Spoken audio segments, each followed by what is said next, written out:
Hello বন্ধুরা, তোমরা কেমন আছো? আজকে দাদির কিচেনে বুটের ডাল দিয়ে একটা পিঠে রেসিপি তোমাদের সাথে শেয়ার করার জন্য চলে এসেছি। বুটের ডালটা আমি সেদ্ধ বসিয়ে দিয়েছি। এটা প্রথমে সেদ্ধ করে নিতে হবে, তারপর রেসিপিটা তৈরি করতে হবে। যারা আমার পুরনো বন্ধু আমার চ্যানেলটা সাবস্ক্রাইব করেছো তাদের অসংখ্য অসংখ্য ধন্যবাদ।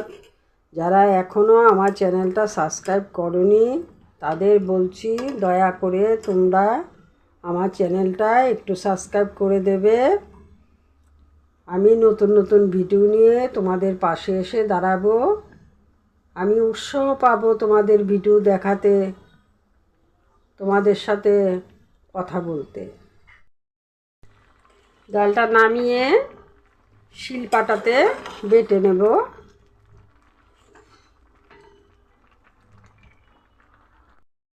ডালটা আমি পাটার মধ্যে অল্প অল্প করে নিয়ে নিচ্ছি, নিয়ে আমি বেটে নেব। বাটাটা আমার কমপ্লিট হয়ে গেল। এখন আমি এটা উঠিয়ে নেব। দেখো, এরকম করে বেটেছি, একদম মিহি করে বেটে নিলাম। মটর ডালটা বেটে নিয়েছিলাম। এখন এটার মধ্যে কিছুটা ময়দা, অল্প কিছুটা ময়দা আমি দিয়ে দিচ্ছি ছোট্ট বাটিতে। তোমাদের যদি মনে হয় এখানে জল দিতে হবে, জল লাগবে, তো 1 চামচ জল ব্যবহার করতে পারো। আমার এখানে কোনো জল লাগেনি, আমি এখানে জল দিচ্ছি না।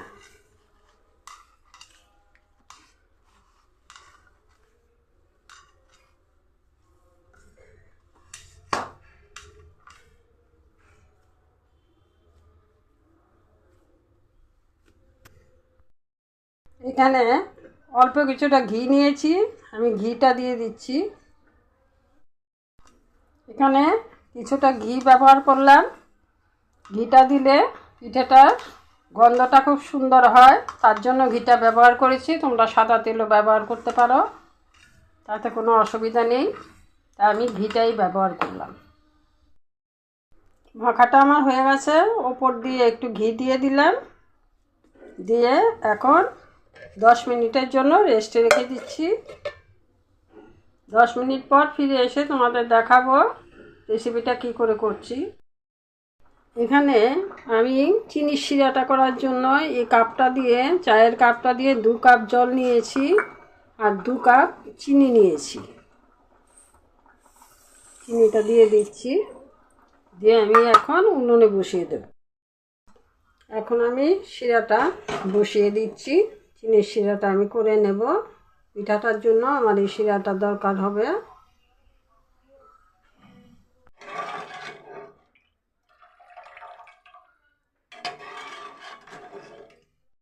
এটার মধ্যে এখন থেতো করা এলাচ দিয়ে দিচ্ছি, তাতে সেন্টটা খুব ভালো আসবে।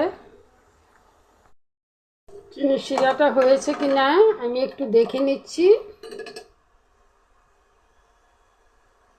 1 তার 2 তার করিনি আমি, এটা এভাবেই রাখবো, পাতলাও না ঘনও না, এরকমই রাখতে হবে। আর জাল করব না, আমি এখন নামিয়ে নেব। মিনিট হয়ে গেল, এখন ঢাকনাটা তুলে দিচ্ছি, দেখিয়ে দিচ্ছি তোমাদের কতটা সফট হয়েছে। দেখো, এখন আর একটু মেখে নেব। এখন ডোটা থেকে একটু একটু করে লিচি কেটে নিচ্ছি। এইটুকু নেব, নিয়ে এভাবে গোল করে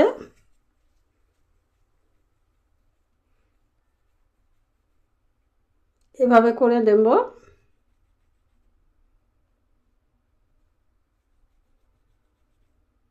দেখো কতটা সুন্দর হয়েছে। তোমরা একটিবার এভাবে বানিয়ে খেয়ে দেখো। আর একটা নিলাম, নিয়ে আমি এভাবে ল্যাংচার মতো শেপ দিয়ে দিচ্ছি। তোমরা অন্য রকম শেপও তৈরি করতে পারো, আমি ল্যাংচার মতোই করে নিলাম। এই পিঠেটা একবার যারা খাবে তারা বারে বারে খাবে। 100% গ্যারান্টি দিয়ে বলছি, এই পিঠেটা এতটা টেস্টি হয় তোমরা না খেলে বুঝতে পারবে না। দেখো কি সুন্দর হয়েছে। এভাবে আমি সবগুলি করে নেব। সবগুলি পিঠে আমার বানানো হয়ে গেল, এখন ভেজে নেব। চলো উনানের কাছে যাই। অল্প অল্প করে দিয়ে আমি ভেজে নেব। সবগুলি একসাথে দিতে যাব না।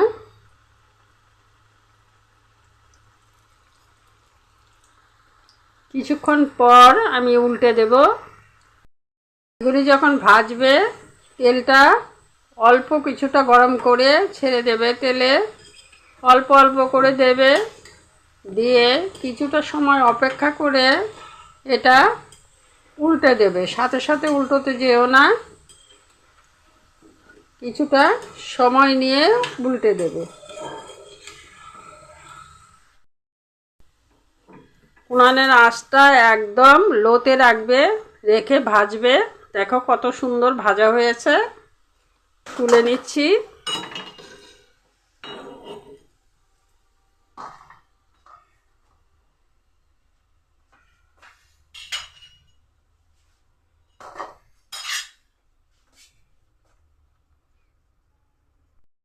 উনানের আঁচটা একদম কমিয়ে দিয়েছি।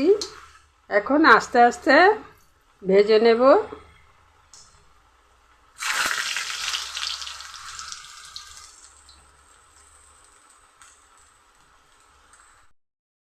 এটা বুটের ডালের মিষ্টিও বলতে পারো, আবার বুটের ডালের পিঠেও বলতে পারো।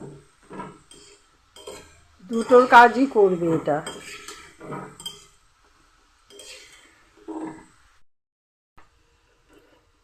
ল্যাংচাগুলি আমার ভাজা হয়ে গেছে, এখন শিরার মধ্যে দিয়ে দিচ্ছি।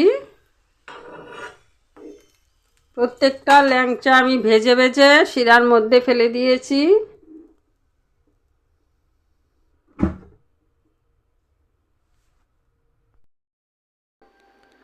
রসে ভরা টুসটুসে ল্যাংচার এই মিষ্টিটা তোমরা একটিবার বানিয়ে খেয়ে দেখো কতটা টেস্টি হয়। না খেলে বুঝতেও পারবে না মিষ্টিটা কতটা টেস্টি। আজকে রেসিপিটা এখানেই শেষ করছি। তোমরা ভালো থেকো, সুস্থ থেকো। এইভাবে একটিবার বুটের ডাল দিয়ে মিষ্টি বানিয়ে খেয়ে দেখো, ল্যাংচা মিষ্টি বা পিঠে।